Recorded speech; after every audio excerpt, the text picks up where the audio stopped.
नमस्कार मित्रों, आपका एक बार फिर से स्वागत है वर्चुअल गुरुकुलम अर्थात वर्कुलम में। आज हम क्वांटम स्टैटिस्टिक्स में डेंसिटी फंक्शन डिस्कस करेंगे और ये अलग अलग एंसेंबल के लिए, माइक्रो कैनोनिकल, कैनोनिकल और ग्रैंड कैनोनिकल एंसेंबल के लिए। तो बिना देर किए हम चलते हैं अपने लेक्चर की ओर। तो हम शुरू करते हैं यहाँ से। हमको सबसे पहले एक डिफिनीशन लेनी है। जैसे कि आपके पास एक क्लासिकल स्टैटिस्टिक्स की डिफिनीशन है जिसको कहते हैं बोल्ट्जमैन डिफिनीशन ऑफ एंट्रोपी, जिसमें बोल्ट्जमैन ने दिखाया था कि किस तरह से एंट्रोपी नंबर ऑफ माइक्रोस्टेट्स से कनेक्टेड है। और उन्होंने एक फार्मूला दिया था कि S इक्वल टू के लॉग ओमेगा। ओमेगा वहाँ पे नंबर ऑफ माइक्रोस्टेट्स है। इसका जो क्वांटम वर्जन आता है ये दो लोगों से आता है। एक्चुअली मैथमेटिकली आता है शैनन से, और फिजिक्स वाइज इसका जो सबसे पहले इंटरप्रिटेशन दिया था, सबसे पहले इसको इंट्रोड्यूस किया था वान न्यूमैन ने, जो अपने आप में एक पॉलीमैथ थे, जिनके बारे में कहा जाता है कि was the last mathematician of that category, I mean in which Gauss and Poincare and Euler, जो लैग्रांज, इस तरह के लोग हुआ करते थे, उस कैटेगरी की वो लास्ट पर्सन थे अपनी सेंचुरी के। तो चलिए बिना देर किए हम आगे बढ़ते हैं और देखते हैं कैसे इन्होंने किस आर्गुमेंट के आधार पे चीज़ों को डेवलप किया था शैनन ने और वान न्यूमैन। शैनन की जो एंट्रोपी का डिफिनीशन है, इसको इन्फॉर्मेशन से कनेक्ट किया जाता है, और जो लोग क्वांटम कंप्यूटेशन पढ़ते हैं वो इसे अच्छी तरह से जानते होंगे कि शैनन के एंट्रोपी का क्या मतलब है। लेकिन फिजिक्स में जो लोग स्टैटिस्टिकल मैकेनिक्स पढ़ते हैं, पार्टिकुलरली क्वांटम स्टैटिस्टिकल मैकेनिक्स, उनको पता होगा कि वान न्यूमैन एंट्रोपी का मतलब क्या है। तो ये डेंसिटी स्टेट से या डेंसिटी ऑपरेटर्स कनेक्टेड है। मैं दिखाता हूँ कैसे है। तो सबसे पहले हम स्टार्ट एंट्रोपी से। एंट्रोपी के अपने कुछ कंडीशंस हैं या अपने कुछ उसके फीचर्स हैं। तो जैसे मैं इसको डिस्कस करता हूँ वन बाय वन। पहला फीचर ये है कि for a pure ensemble entropy must be zero, क्योंकि वहाँ पे कोई मिक्सिंग नहीं है। अब मिक्सिंग नहीं है तो वहाँ पे आपका एंट्रोपी एग्जिस्ट ही नहीं करेगा। दूसरा जो है, S must be independent of representation. आप चाहे इस रिप्रेजेंटेशन में करें चाहे उस रिप्रेजेंटेशन में करें, एस इस पर डिपेंड नहीं करना चाहिए। जो एंट्रोपी है एस, ये रिप्रेजेंटेशन डिपेंडेंट नहीं है, ये एक नंबर है। So number is never dependent on the interpretation या रिप्रेजेंटेशन, राइट। और तीसरा है कि अगर कोई कोई ऐसा सिस्टम है जो जिसमें दो या तीन या उससे ज़्यादा कंपोनेंट्स हैं और वो आपस में नॉन इंटरेक्टिंग हैं, तो वहाँ पे जो एंट्रोपी होगी, टोटल एंट्रोपी अगर हम उनको जोड़ दें, उनको साथ में मिला दें, तो जो मिक्सिंग के बाद एंट्रोपी होगी वो क्या होगी, इंडिविजुअल के एंट्रोपी का सम ओवर होगी। जैसे मान लीजिए ए और बी हमारे पास दो सिस्टम है और दोनों को अलग अलग रखा गया है, किसी मतलब ऐसे वाल से अलग किया गया जो उनको इंटरेक्ट नहीं करने देती। तो हम देखेंगे कि जो एंट्रोपी होगी वो क्या होगी, ए पार्ट की एंट्रोपी एस ए होगी और बी पार्ट की एंट्रोपी एस बी होगी, या एस वन एस टू कर दो आपको अगर पसंद है तो। और जैसे ही आप जो है डायथर्मिक वाल हटा देंगे तो आप देखेंगे कि ये एक मिक्सिंग होगी और इसके कारण से जो टोटल एंट्रोपी होगी वो एस हो जाएगी। तो अगर हम कैलकुलेट करें तो हम पाएंगे कि जो एस है वो क्या होगा, वो दोनों एंट्रोपी के सम के बराबर होगा, इंडिविजुअल एंट्रोपी के। तो S equal to S one plus S two. अब हम बढ़ते हैं डिफिनीशन ऑफ डेंसिटी ऑपरेटर तरफ। तो आपको पता है डेंसिटी ऑपरेटर हमारे पास ये हम लिखते हैं रो, और this is sum over W I psi I and psi S. Psi I क्या है, आपका कोई स्टेट है जो एंसेंबल को कैरेक्टराइज करता है। तो ऐसे हमारे पास साई वन साई टू से कई स्टेट हो सकते हैं, और हर स्टेट के पास क्या है, एक वेट है, मतलब उसकी प्रोबेबिलिटी। कोई स्टेट में अगर कोई रैंडम पार्टिकल चले तो उसकी क्या प्रोबेबिलिटी है कि वो आपका साई आई स्टेट में जाएगा। और ये भी हमने पिछले क्लासेस में देखा था कि जो एंसेंबल एवरेज होता है किसी भी ऑपरेटर का, इस एंसेंबल के लिए जहाँ पर बहुत सारे के स्टेट्स हैं, psi one Sai to etcetera, तो ये आता है ट्रेस ऑफ रो ए। ये हमने पहले भी प्रूफ किया हुआ है। तो ये जो प्रूफ किया हुआ है इसी रिजल्ट को हम आगे बढ़ाएंगे। और आप ये भी जानते हैं कि कोई भी जो मैट्रिक्स एलिमेंट है, जैसे ये रो आपका क्या है ऑपरेटर, इसका मैट्रिक्स एलिमेंट आप लिख सकते हैं इसके टर्म्स में एम एन के। तो यहाँ पे एम क्या है आपका, एम एक्चुअली फाई एन है, फाई एम है और एन क्या है फाई एम। तो आप इसको चाहे तो मैं इसको लिख देता हूँ यहाँ पे आपके समझने के लिए, इसको बिठा करके मैं और क्लियर कर देता हूँ इसका क्या एग्जैक्टली मतलब है। तो ये आपका होता है कि फाई एम और क्या होगा रो फाई एन। यहाँ पे आप ध्यान रखिए जो एम है वो कोई एक स्टेट है फाई एम, और फाई एम क्या है दूसरा कोई स्टेट है। और आप जो है देख सकते हैं कि जो ये फाई एन है क्या है, ये है स्टेशनरी स्टेट्स, और ये ऑर्थोनॉर्मल भी है जो इसका एक बेसिस है, जो एंसेंबल में क्या बनाते हैं एक बेसिस बनाते हैं। तो आप देख सकते हैं साई को आप एक्सपेंड कर सकते हैं, साई टाइम डिपेंडेंट भी है, तो टाइम डिपेंडेंट पार्ट इसमें चला जाता है कोफिशिएंट में, और ये हो गया आपका टाइम इंडिपेंडेंट पार्ट। इस तरह से आप इसको एक्सपेंड कर सकते हैं। अच्छा ठीक है, तो अगर हम इसका ट्रेस लें तो ट्रेस लेने पर हमको हमेशा क्या मिलता है 1 मिलता है। हमने पिछली बार प्रूव किया था, जिसको आप लिख सकते हैं अगर इसको लिखें ऐसे करके यहाँ पे सिग्मा एम लिख दें तो trace of this comes out to be 1। तो आप जानते हैं कि जो डेंसिटी ऑपरेटर है उसका ट्रेस हमेशा 1 होता है, ये आप याद रखिए। अब हम देखना चाहते हैं कि the minimum and maximum values of rho can be defined in which way. हमको कैसे मालूम पड़े कि मिनिमम वैल्यू क्या होगी रो ऑपरेटर की, डेंसिटी ऑपरेटर की, और मैक्सिमम क्या होगी। तो इसके लिए हम आइगन वैल्यू इक्वेशन को सॉल्व करते हैं और देखते हैं कि आइगन वैल्यू क्या आएगी।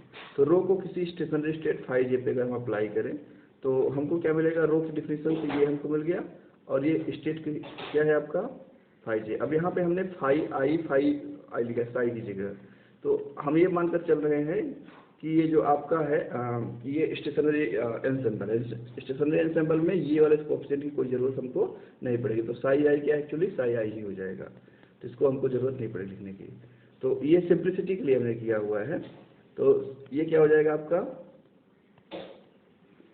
ये फाई आई और फाई जे। अब ये जो क्वांटिटी है आपका क्या है, ये इनर प्रोडक्ट है, जिसका आंसर क्या आता है डेल्टा आई जे क्रोनिकल डेल्टा आता है। क्रोनिकल डेल्टा हमने लिख दिया, और इसको आप जब सॉल्व करेंगे समूह के साथ तो क्या आ जाएगा ओमेगा जे एंड फाई जे। तो आपने देखा फाई जे यहाँ पे था, फाई जे यहाँ पे भी था, तो आपको एक आइगन वैल्यू इक्वेशन मिल गया।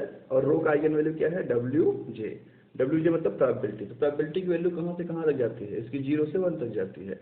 तो हम कह सकते हैं कि जो रो जो है उसकी प्रोबेबिलिटी क्या है, उसकी प्रोबेबिलिटी सॉरी उसकी जो रेंज है वो 0 से 1 तक की है। ठीक है, अब चलते हैं हम आर्गुमेंटिव डिस्कशन की तरफ, जहाँ पे हम जो एंट्रोपी है इसको कनेक्ट करते हैं डेंसिटी ऑपरेटर से। तो क्लासिकली हमको पता है कि जो एस होता है उस क्या होता है, इसको लिखते हैं के सिग्मा। के बोल्ट्जमैन कांस्टेंट है, सिग्मा कोई जो है ये फंक्शन है। तो ऑब्वियसली सिग्मा कितना होना चाहिए, log ओमेगा होना चाहिए। ये क्लासिकल रिजल्ट है, ये आपका क्लासिकल रिजल्ट है, log ओमेगा होगा। ओमेगा क्या है, ओमेगा है नंबर ऑफ माइक्रोस्टेट्स जो आप किसी सिस्टम के लिए काउंट कर सकते हैं।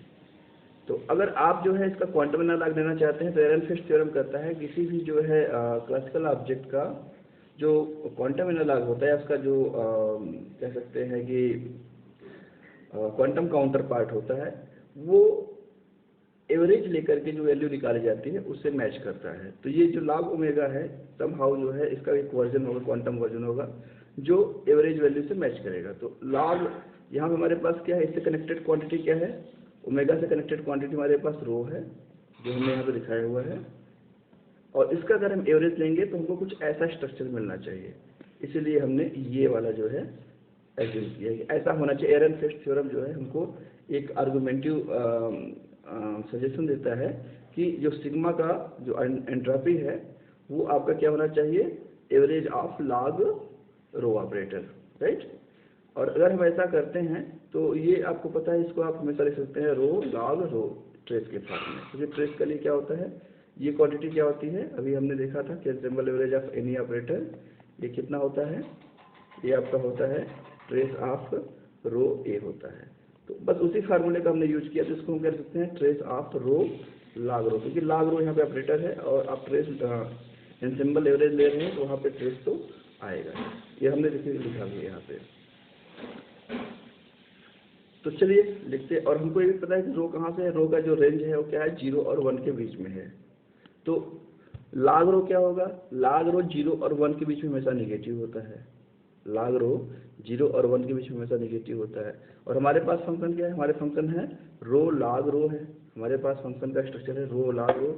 तो ये तो ठीक है, ये तो पॉजिटिव है,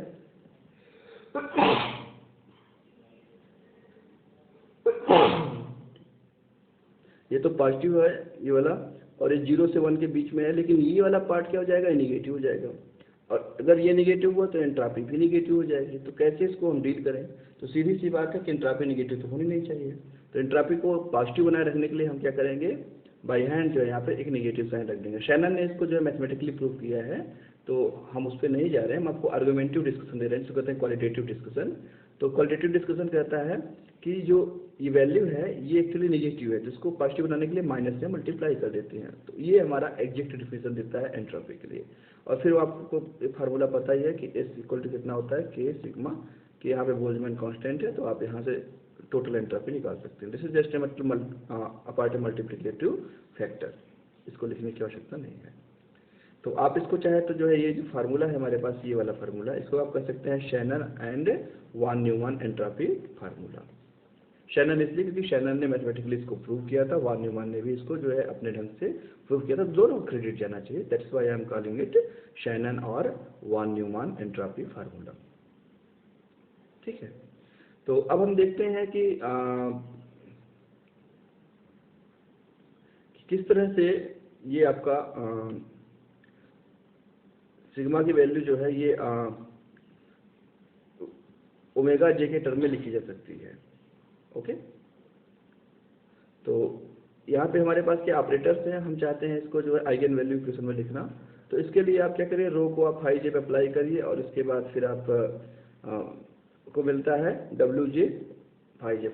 डब्ल्यू जे क्या है यहाँ पे आपका आइगन वैल्यू है, डब्ल्यू जे आपका आइगन वैल्यू है, तो आप इसको याद रखिए। अब आप याद रखिए किसी भी ऑपरेटर को अगर आप अप्लाई करते हैं तो कोई आइगन वैल्यू मिलता है। जैसे मान लीजिए कोई ऑपरेटर ए है और एक आइगन वैल्यू है, कलर चेंज करते हैं, कोई ऑपरेटर ए है और इसको आप जो है किसी स्टेट पे अप्लाई करते हैं, मान लीजिए हम करते हैं फाई आई पे अप्लाई करते हैं, और आपको क्या मिलता है, लेमडा आई एंड फाई आई मिलता है। तो इसका जो ए का कोई फंक्शन होगा ऑपरेटर ए का, उसका जो आइगन वैल्यू इक्वेशन होगा वो क्या होगा, एफ ऑफ लेमडा आई हो जाएगा और एक हो जाएगा फाई आई हो जाएगा। ये आपने क्वांटम मैकेनिक्स में पढ़ा हुआ है, तो हम इसी को यूज करेंगे। और जब रो का इतना हमारे पास आइगन वैल्यू इक्वेशन है तो इसके फंक्शन का भी मिल जाएगा। तो इसका फंक्शन हम ले रहे हैं कितना, फंक्शन कुछ भी हो सकता है, तो F of rho this must be F W J phi J.